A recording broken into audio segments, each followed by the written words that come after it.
Hi everyone, Mr. Smith here. I wanted to make a quick video today to show you how to do your math assignment directly on your Chromebook. Instead of having to print it out, doing it on a piece of paper, and either scanning or taking a photo of your assignment, which might be more than one page, and uploading it back to Google Classroom. One of the things that I'm going to recommend is that if you don't already have one, to get yourself a stylus.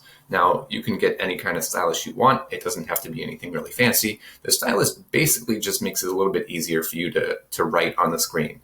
This one is the one that we happen to use in class when we present from the Chromebook to the smartboard.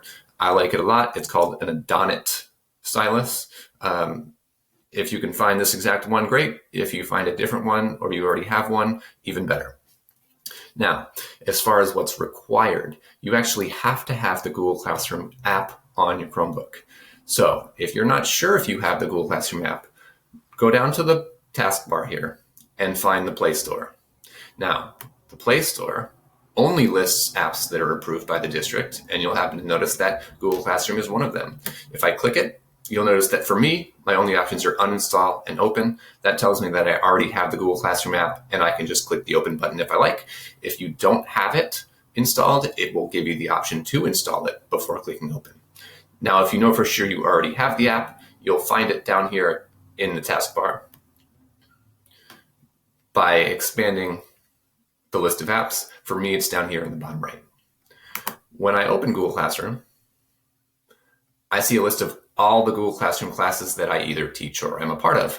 I happen to be a student for this video in Miss Bai's geometry class, so I'm going to click on it. Once I'm on Miss Bai's classroom page, I'm actually going to go over to the classwork tab, and I'll notice in the distance learning topic, there's a new assignment. It's called Mixed Practice due 3/30/20. One of the things I want to point out is the colored circle next to the title of the assignment. That signifies that I haven't yet completed this. So if I click it, I'll see the instructions. And at the bottom here, a tab that says your work. I'm going to expand that tab and notice something. There's a PDF in here that has my name, Mixed Practice due 330.pdf. Mixed Practice due 330.pdf happens to be the name of this document. My name in front of it signifies that it's my personal version of this document, which each of you will have if the assignment is created this way. And what we're actually able to do is click on this PDF and open it in this new screen. Now, this new screen happens to have a pen or pencil icon up here in the top right, which is what we're going to use to actually edit and write on this document. So I'll click it. It reopens it in a new screen, changes the size a little bit, but we can zoom in, and adds this bar here down at the bottom. Okay, so I'm going to use my fingers. I'm going to do a pinch zoom and focus on this first question here. It says the endpoints of DEF or DEF, etc. And I'll notice that, again, this taskbar down here at the bottom is going to let me choose what I want to do.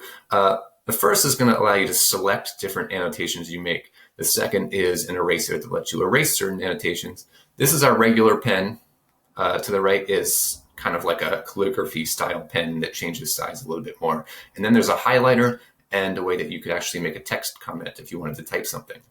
I happen to like the regular pen. If I click on the regular pen, I see a couple options here. There's different colors, there's different pen sizes. I'm going to stick with blue and this 4th pen thickness here before I click the pen again to minimize that little toolbar down there. And now all I have to do is write. So I see this question. I'm not going to do the whole thing for you, but I will remind you that if something is in the ratio of 2 to 3, that's the same as a 2/5 fraction. So hopefully that's a hint for you. Assuming I finish the rest of this document, all that I would have left to do is actually click the save button, which you'll see up in the top right. So save closes our document here. And what we're going to notice when this thing opens up is the assignment changed, or the name of the document changed. It used to say just my name. Now it says edited Michael Smith Mixed Practice due 330. That is the updated version of what I just did. Just to show you, I'll click on it. Here's our PDF. Here's our annotation that I made, the work that I wrote that obviously isn't complete, and the option to re-edit if I need to. Since I'm not actually changing anything this time, I'm just going to click back, or try to. There we go. And we're back to the screen. Now, assuming I've actually finished my assignment, all that's left to do is click Turn In. Now, mine says resubmit because I've done this already today. Yours will just say submit, but you click that button and we're done. Our work is submitted. All right, so there's nothing left to do. That's the entire assignment. There's no printing, there's no photos, there's no scanning, and it's a really nice, convenient way for you to do this work and for us to actually get your work and give you feedback on it. So that's it for now. Thanks for watching, and I'll see you soon.